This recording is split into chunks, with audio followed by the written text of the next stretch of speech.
సుంకర దిలీప్ కళ్యాణ్, మహాసేన రాజేష్ ఇద్దరు కూడా చాలా డామినేటింగ్ వాయిస్ కలిగిన పవర్ఫుల్ యూట్యూబర్స్.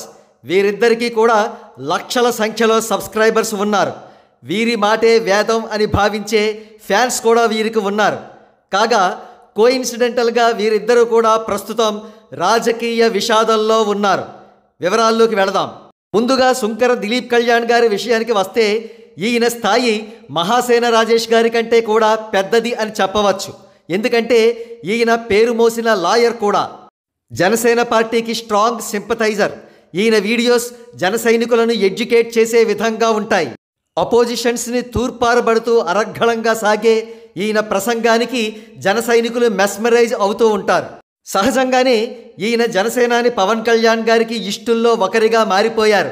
జనసేన పార్టీ నుంచి ఈయనకు ఎమ్మెల్యే టికెట్ ఖాయం అని ఈయన సబ్స్క్రైబర్స్ కూడా ఆశించారు.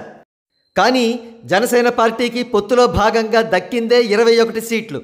అందుకే సుంకర దిలీప్ గారిని అకామిడేట్ చేయలేకపోయారు పవన్ కళ్యాణ్ గారు. ఇక మహాసేన రాజేష్ గారి విషయానికి వస్తే టీడీపీలో చేరిన వెంటనే ఈయనను చంద్రబాబు నాయుడు గారు ఎంతగానో ఆదరించారు. పార్టీకి అఫీషియల్ స్పోక్స్ పర్సన్స్లో ఒకరిగా ఈయనను నియమించారు. అవన్నీ అలా ఉంచితే టీడీపీ ఫస్ట్ లిస్ట్లోనే ఈయనకు పి గన్నవరం నుంచి ఎమ్మెల్యే కంటెస్టెంట్గా టికెట్ దక్కడం చాలా గొప్ప విషయం.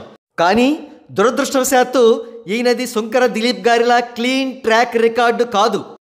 గతంలో హిందూ మతం మీద ఈయన చేసిన కాంట్రవర్షియల్ కామెంట్స్ వీడియో బయటకు వచ్చి ఈయనను బ్యాడ్ చేయడంతో ఈయనను పి గన్నవరం నుంచి బలవంతంగా తప్పించవలసి వచ్చింది చంద్రబాబు నాయుడు గారు. ఏదేమైనా ఇద్దరు హైలీ టాలెంటెడ్ యూట్యూబర్స్ రాజకీయంగా ఎదిగే అవకాశం ఈ ఎలక్షన్స్ కల్పించకపోవడం చాలా బాధాకరం. రాబోయే రోజుల్లో వీరిద్దరూ కూడా గొప్ప పొలిటీషియన్స్గా ఎమర్జ్ అవుతారని ఆశిద్దాం. ఆల్ ద బెస్ట్ చెప్దాం.